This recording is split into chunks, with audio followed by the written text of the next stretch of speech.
Assalamualaikum warahmatullahi wabarakatuh. Selamat pagi Bapak dan Ibu sekalian serta anak-anakku yang manis di rumah.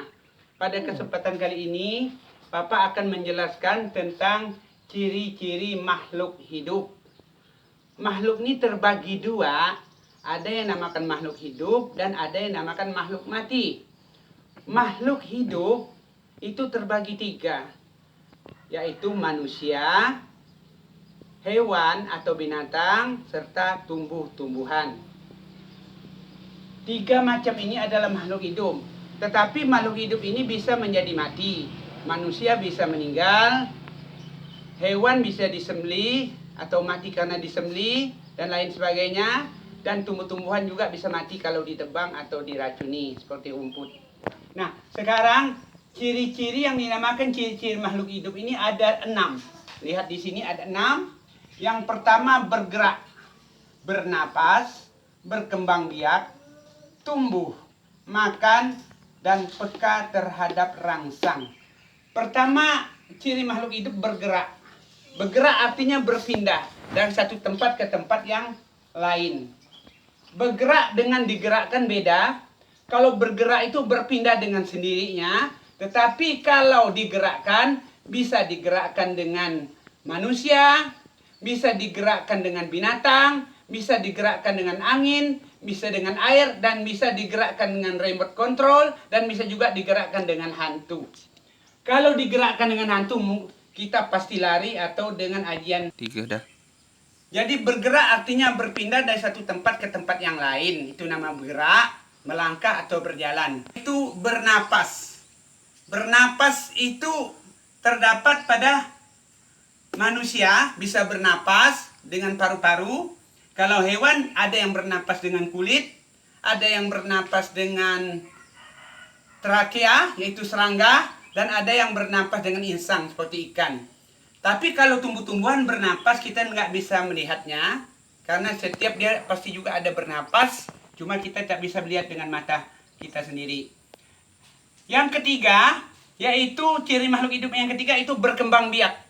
Berkembang biak ini atau bisa memperbanyak keturunan, seperti berkembang biak banyak keturunan, manusia melahirkan anak. Sedangkan binatang juga melahirkan, seperti kucing, kambing, dan lain sebagainya. Dan yang ketiga, tumbuhan juga berkembang biak dengan cara biji, seperti buah kelapa, durian, dan sebagainya. Dengan tunas, pisang, tebu. Dengan stek, yaitu ubi, kayu, ubi jalar, dan lain sebagainya. Nah, yang keempat, yaitu tumbuh. Tumbuh artinya bisa membesar. Manusia dari umur 2 tahun, 3 tahun sampai tua, dia tetap tumbuh. Tumbuh artinya dari kecil menjadi besar, itu tumbuh. Binatang juga begitu. Tumbuh dari kecil menjadi besar, dan tumbuh-tumbuhan juga tumbuh. Dari biji menjadi daun sampai ke batang, sampai bisa dipanjat seperti pohon durian dan kelapa. Itu artinya tumbuh. Yang kelima, makan. Setiap makhluk hidup pasti makan. Manusia ada yang makan nasi, makan jagung, dan lain-lain sebagainya. Binatang juga itu.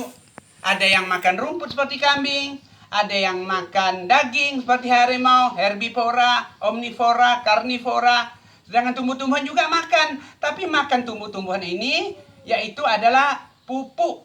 Pupuk kandang, pupuk alami, juga pupuk, yaitu pupuk buatan seperti TSP, urea, dan lain sebagainya. Dan yang terakhir 6, yaitu peka terhadap rangsang. Peka terhadap rangsang ini dia sadar kalau dia disentuh dia pasti marah. Seperti manusia kalau dicubit pasti sakit. Digelitik pasti geli.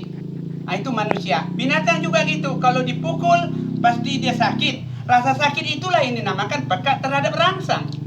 Selanjutnya, kalau tumbuh-tumbuhan bagaimana? Tumbuh-tumbuhan juga bisa peka terhadap rangsang. Contohnya putri malu atau istilah kita kangkung malu-malu. Kalau disentuh pasti daunnya kuncup. Itu menandakan bahwa peka terhadap rangsang. Nah, inilah anak ada 6 ciri-ciri makhluk hidup. Nah, untuk supaya hafal, ada teknis-teknis yang saya buat sendiri waktu saya sekolah dahulu.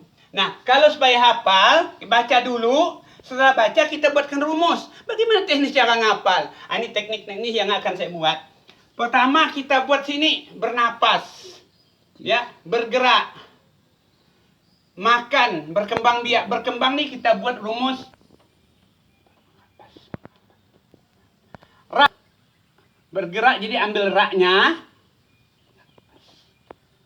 pas ambil pasnya, jadi bang rak pas. Bu, ambil bunya tumbuh. Makan, ambil katakan. Pekat terhadap rangsang, ambil kata pekat, ambil nyerangnya, jadi perang. Jadi kita buatkan rumus seperti ini kalau teknis cara belajar Bapak, yaitu bang rak pas bukan perang. Bang rak pas bukan perang. Bang artinya berkembang biak, rak artinya bergerak, pas artinya bernapas, bu artinya tumbuh, kan artinya makan, pe artinya peka rang terhadap rangsang. Jadi perang, peka terhadap rangsang. Kita singkat saja, bang rak pas bukan perang. Bukan perang bang rak pas. Nah gitu teknik-teknik saya, cara belajar saya, sehingga waktu sekolah dulu anak-anak, Bapak juga menjadi juara kelas. Karena teknik-teknis itu ada 5 teknis cara belajar Bapak yang Bapak turunkan kepada kalian dipakai leban. Di SDN enggak. Ini teknis cara Bapak tersendiri. Nah, anak-anak sekalian, tolong dilancarkan dulu membacanya. Setelah itu kita buat rumus seperti ini. Gampang belajarnya. Nah, anak-anak sekalian, demikianlah ibu-ibu sekalian, bapak-bapak yang mendengar penjelasan saya pagi hari ini. Mudah-mudahan bermanfaat bagi kita semua. Dan saya ucapkan, rajin-rajin belajar rumah. Jangan malas, ingat apal ini teknis cara belajar. Dan saya akhirnya ucapan wassalamualaikum warahmatullahi wabarakatuh.